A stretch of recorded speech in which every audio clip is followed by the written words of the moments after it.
آپ کو خبر دیں، امریکی دفتر خارجہ کی خصوصی ترجمان میک لاؤڈ کی نیوز سے خصوصی گفتگو، خطے کی صورتحال پر تفصیل سے انہوں نے بات کی۔ ترجمان امریکی دفتر خارجہ نے ایرانی رویے کو ناقابل قبول قرار دے دیا، دہشت گرد گروپوں کے حوالے سے پالیسی بھی واضح کر دی۔ نیوز کی مڈل ایسٹ کی نمائندہ خصوصی سعدیہ افضال سے گفتگو میں کن امور پر انہوں نے بات کی، آئیے آپ بھی جانیے۔ السلام علیکم ناظرین، دبئی اسٹوڈیو سے میں ہوں سعدیہ عباسی۔ ناظرین، غزہ کے بعد مڈل ایسٹ کو یمن میں ایک اور جنگ نے اپنی لپیٹ میں لے لیا ہے۔ آج ہم مڈل ایسٹ اور ساؤتھ ایشیا کی موجودہ صورتحال کے بارے میں بات کریں گے۔ ہمیں جوائن کیا ہے امریکی دفتر خارجہ کی اردو ترجمان مارگریٹ میک لاؤڈ نے۔ مارگریٹ، بہت شکریہ آپ کے وقت کا۔ یہ فرمائیے کہ کیا امریکہ نے بارہا سعودی عرب سے بھی ماضی میں جنگ بندی کی اپیل کی ہے اور یمن میں انسانی حقوق کی بات کی ہے؟ کیا اب امریکہ یہ سمجھتا ہے کہ اس تنازع کے حل کا واحد حل جو ہے وہ جنگ ہے؟ امریکہ مشرق وسطی میں تشدد میں کوئی پھیلائی یا برانے نہیں دیکھنا چاہتے ہیں۔ ہم اس لیے ہر ایک دوست اور اتحادی کو ارج کر رہے ہیں کہ اس میں کوئی اضافہ یا پھیلائی نہ ہو۔ حوثی باغیوں کے حملے جو ہو رہے ہیں، ہم عالمی تجارت پر متاثر نہ ہونے کے لیے پٹرولنگ کرتے ہیں آپریشن پراسپیرٹی گارڈین کے تحت، اور ہم حوثی باغی دوبارہ دہشت گردی فہرست پر ڈال دیا۔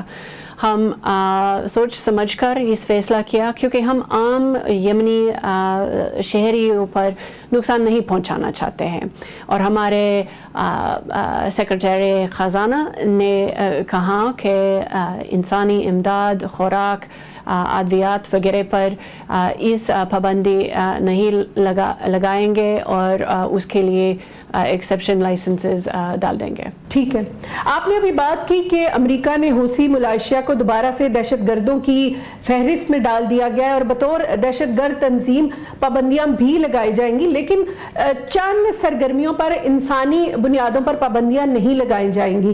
کیا آپ بتا سکتی ہیں کہ وہ کون سی سرگرمیاں ہیں جن پر پابندیاں نہیں لگائی جائیں گی؟ بنیادی طور پر وہی چیزیں جو لوگوں کی روزمرہ زندگی کے لیے ضروری ہے۔ مین تو یہ خوراک اور ادویات ہے۔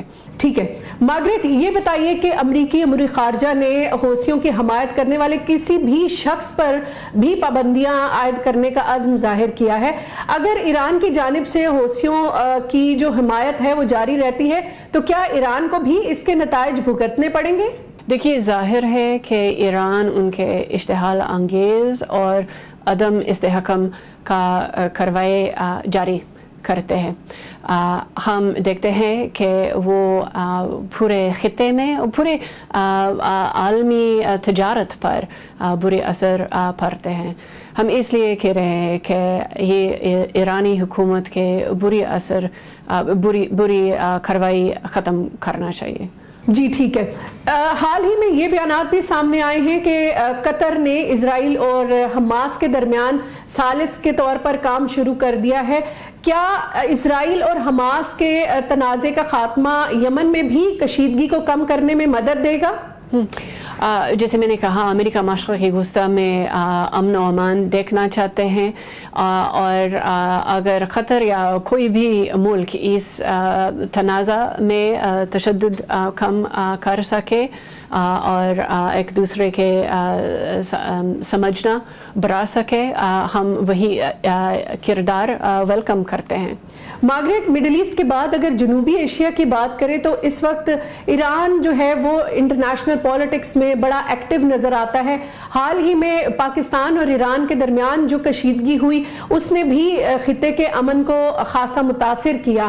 کیا امریکہ یہ سمجھتا ہے کہ ایران خطے کے امن کے لیے ایک بڑا خطرہ ہے؟